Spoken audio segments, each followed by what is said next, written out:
Fala pessoal, aqui quem fala é Vitor Hugo Fernandes, professor comentarista político. Hoje estou aqui para falar do seguinte: Estados Unidos versus China. Quem pode vencer essa guerra comercial? Será que passa de guerra comercial? Vocês devem ter visto aí nessa última semana os noticiários falando o tempo inteiro da guerra comercial que os Estados Unidos começou com a China.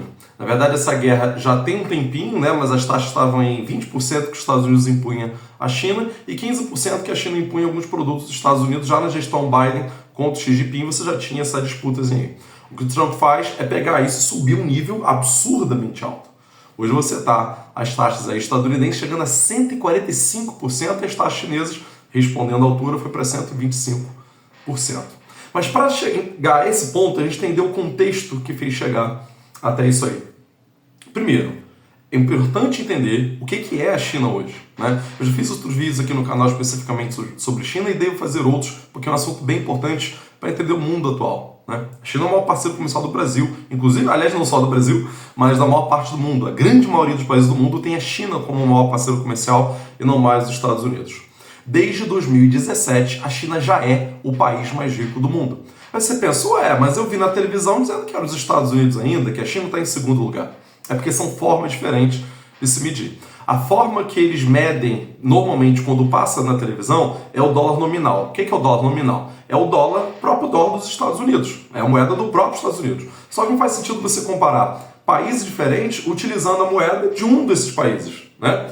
E aí os economistas criaram um conceito, uma forma de se medir a riqueza dos países que leva em consideração a cotação da moeda dentro desse próprio país, ou seja, o quanto que esse dólar americano compra dentro desse país. Então, um dólar nos Estados Unidos compra bem menos coisa do que o dólar na China.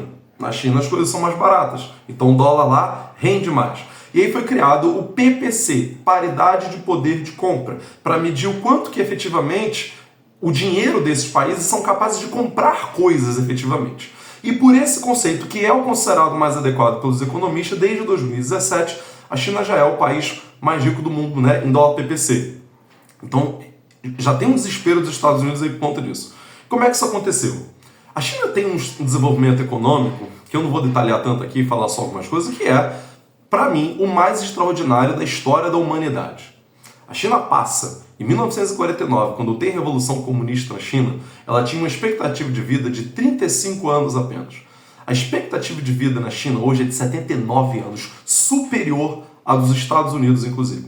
Então, para você ver que a gente não está falando só de desenvolvimento, de crescimento do PIB pura e simplesmente, e o povo continua pobre e miserável. Não é. Inclusive, a pobreza na China saiu de 95% em 1949, quando começa o comunismo, a Revolução Comunista lá, e agora está em zero. A pobreza extrema foi eliminada em 2022 na China. Não existe mais pobreza extrema na China, existe uma pobreza moderada, mas não existe mais pobreza extrema na China. Então, eu estou dando esse dado para vocês perceberem o tamanho do crescimento, que o crescimento chinês não é apenas crescimento do PIB, é um desenvolvimento econômico e social. É só você ver os vídeos aí sobre Xangai, Shenzhen, as grandes cidades chinesas, que são uma coisa absurdamente modernas e desenvolvidas, né? Embora, lógico, a China tem um monte de problemas. A China vem, durante o período do Mao Tse-tung, cresce muito economicamente, cria uma indústria de base, uma indústria siderúrgica, cria as indústrias de base que eles não tinham. A China é um fim de mundo, um dos países mais atrasados do mundo. Tinha passado pelo que eles chamam de século das humilhações.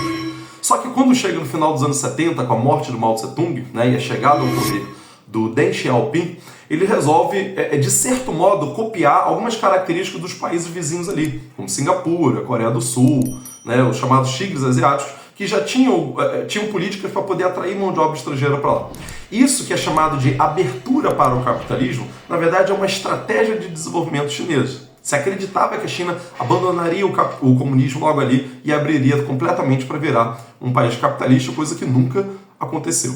O que acontece é que a partir dos anos 70, principalmente 80, dos anos 80, o crescimento chinês se acelera. E a partir de 2001, quando a China entra na OMC, né, a Organização Mundial do Comércio, o crescimento chinês cresce absurdamente. Absurdamente. É uma coisa extraordinária. Qualquer gráfico que você pega, você vê a China assim, anos 50, 60, 70, aí 80 começa a crescer mais, 90. Quando chega nos anos 2000, faz assim, ó. Você vê, por exemplo, a venda de carros da China, exportação de carros, de smartphones, é uma coisa absurda. E o próprio Estados Unidos ajudou nisso, olha que incrível. A China tinha atrito com os Estados Unidos A China tinha atrito com a União Soviética. É estranho, mas tinha. Sim, chegava a um ponto de ter quase guerra entre a União Soviética e a China. E os Estados Unidos, que considerava ali nos anos 70 o maior inimigo dele como sendo a União Soviética, que de fato era bem mais poderosa do que a China, né, naquele contexto ali, ele resolve ir lá apertar a mão da China comunista, tem fotos disso, está registrado na história, e fazer um acordo com a China, onde reconhece a China como China continental, como o único governo legítimo da China, não reconhece mais Taiwan, e faz amplos acordos comerciais com a China. Os próprios Estados Unidos, então, criam uma política para levar suas empresas para lá. A partir dos anos 80, isso vai só se intensificando. Nos 90 intensifica, nos 2000 intensifica e por aí vai. Então, os Estados Unidos vai levando as suas indústrias para a China e a China vai enriquecendo muito. Só que a China não apenas ficou como era até os anos 90, início dos 2000, que é simplesmente receber empresas de fora, fabricar bugiganga. Lembra quando tudo era made in China? Camisa, bola de futebol, uma caneca, qualquer coisinha vagabunda vinha da China. A China de fato fazia isso aí até o final dos anos 90. Quando chega ali meados dos anos 2000, principalmente depois da crise econômica de 2008, a China começa a investir pesado em alta tecnologia, em tecnologia própria. E aí começam a surgir as grandes empresas de ponta chinesa. A BYD, no início dos anos 2000, é uma empresazinha que o Elon Musk ridicularizou dela. A BYD hoje é a maior vendedora de carros elétricos do mundo. A China se desenvolve e os Estados Unidos perdem o controle da parada. Eles acharam que a China viraria comunista e não virou. A China se transforma, então, a partir dos anos 2000, é uma coisa impressionante, faz uma curva para cima, assim. A China se transforma na fábrica do mundo. Indústrias do mundo inteiro vão para a China. E não é só porque a mão de obra é barata, isso é uma besteira, que até os anos 90 era verdade, aquela mão de obra barata e infinita da China, mas é porque a mão de obra chinesa é muito qualificada. E você tem toda uma infraestrutura muito boa ali para produção, para exportação. É só ver o próprio presidente da Apple ele dar uma entrevista falando nesse sentido. Então, os Estados Unidos, que inicialmente via na China um bom parceiro para cortar custos de produção, porque vai para a China que a mão de obra é mais barata, depois volta para vender nos Estados Unidos o produto e as empresas chinesas ganham com isso, no fim das contas perderam o controle da parada. E hoje a China é disparado a fábrica do mundo. A economia chinesa é uma economia industrial e a economia dos Estados Unidos é uma economia comercial. Os Estados Unidos começam a perceber que não tem condições de competir com a China. A China lidera vários setores da economia, smartphone, carros elétricos, aeroespacial, informática. Tem vários ramos da economia que os Estados Unidos reconhecem que não dá mais para competir com a China. Que a China consegue produzir melhor do que eles e mais barato do que eles. E não é só porque é mão de obra, escrava e tal. É muita tecnologia que tem na China. O que o Trump faz então dentro desse contexto, onde ele reconhece que não consegue mais competir com a China, que a China produz melhor do que eles? Eles falam, olha, o único jeito é a gente bloquear o comércio, impedir que eles comercializem com a gente, que os produtos deles são melhores que os nossos. E aí bota esse muro, começa com uma tarifazinha aqui e ali, porque o Trump cantou de galo para o mundo inteiro, aumentou as taxas do mundo inteiro de importação, de exportação para lá, porque a gente percebe que a economia americana não é mais manufatureira, não tem indústria, os Estados Unidos não produz nada, não tem uma camisa, não tem uma bermuda, não tem um produto desse de baixo valor agregado, até de médio valor agregado que é produzido lá, vem tudo de fora. Eles não produzem nada. Eles levaram essas indústrias para outros países onde é uma mão de obra barata e compram desses países. E começa esse tarifaço do Trump, que ele percebe que é a única forma de proteger a economia dos Estados Unidos, que é uma política estúpida que vai dar errado, mas essa é a estratégia dele. E aí depois ele vai aumentar, que é aquela política que ele bota aquele cartaz lá, país tal, tanto por cento, país tal, 25%, Tailândia, 30 e poucos por cento, China, 34%, Vietnã, 40 e tantos por cento, cria essa política que a mídia chamou de tarifaço, né? Só que o Trump, pressionado pela própria elite dos Estados Unidos, teve que recuar e deu mais 90 dias para pôr isso em prática. Imagina, da noite para o dia, o preço de uma camisa nos Estados Unidos ele ia praticamente dobrar de preço, ele ia aumentar 50% de preço. Os Estados Unidos não produz nada desse tipo de coisa, vem tudo de outros países. Foi pressionado pela elite, deu 90 dias. Na verdade, tem muito dessa estratégia dele de cantar de galo para ver qual vai ser, para ver quem vai recuar e quem não vai. Teve país que tratou de estar mais frouxa, mas a maioria dos países do mundo não se baixou a cabeça para os Estados Unidos e respondeu. Então, inicialmente eles aumentaram em mais de 34% a taxa da China, a China aumentou também mais um tanto por cento. Aí aumentou da China para 80 e poucos por cento, a China aumentou para 80 e pouco também. Aumentou a China foi aumentando, até que parou no último momento entre...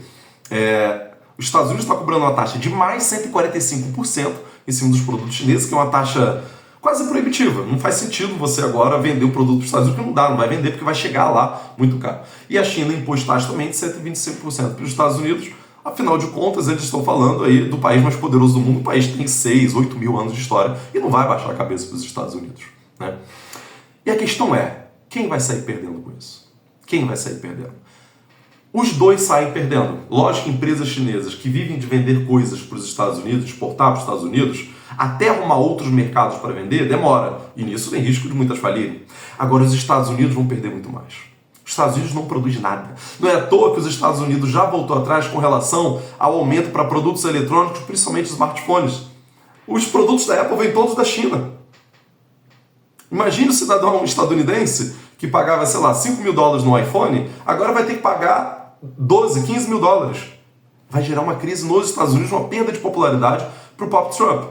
Outra, a China tem uma economia industrial que, se eles botarem um muro e impedirem o comércio entre China e Estados Unidos, a China consegue ficar de pé.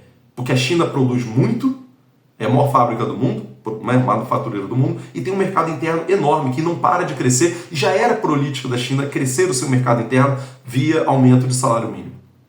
Os salários na China não param de crescer. Para ter noção, os salários chineses hoje são, em média, quase o dobro do salário brasileiro. Então esse papo de mão de obra barata já acabou há muito tempo, né? Então, os Estados Unidos não têm condições de competir a longo prazo com isso aí. Não vai dar certo.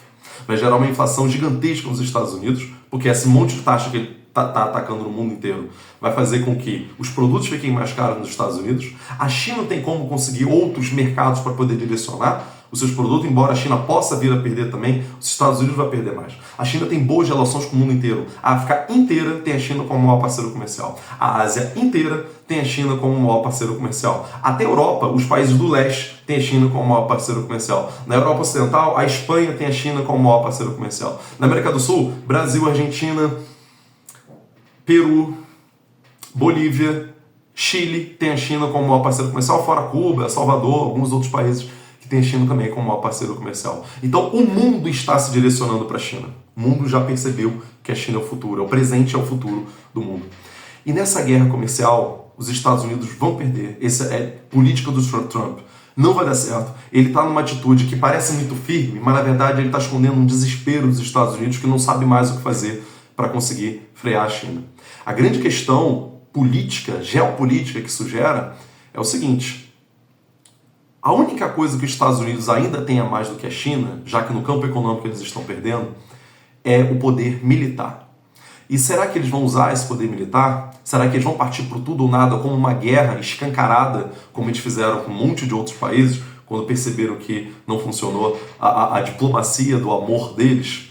Essa é a questão, esse é um medo para a humanidade. Esperamos que não, mas a gente sabe que os Estados Unidos usam a guerra sempre que precisa, e a guerra muitas vezes pode ser algo que pode alavancar a economia deles, como foi em vários outros momentos da história. Mas anotem o que eu estou dizendo, os Estados Unidos vai perder essa guerra comercial, vai gerar uma inflação dos Estados Unidos, uma crise econômica maior do que eles já estão vivendo nos Estados Unidos. Então é isso, fico por aqui. Espero que vocês tenham gostado. Foi um vídeo longo, afinal de contas é um assunto mais complicado que eu quis trazer para vocês aqui, esse contexto histórico. Espero que vocês tenham gostado. Curte aqui se você gostou do vídeo. Comenta dizendo o que você acha aí, quem vai sair ganhando com isso. O Brasil, inclusive, tem como sair ganhando com isso aí. O Brasil, os Estados Unidos, a China vai deixar comprar, por exemplo, soja dos Estados Unidos e vai comprar mais ainda soja brasileira. Então, o Brasil pode se dar muito bem com essa guerra comercial entre China e Estados Unidos aí, né? Mas enfim, comenta aqui o que você está achando de tudo disso. Se você chegou no canal e não conhece agora, se inscreve também. E se você quiser e puder se tornar membro do canal para ajudar no meu trabalho também, tem um botão Seja Membro que fica aqui para você colaborar com o canal também. Um abraço, pessoal. Até a próxima.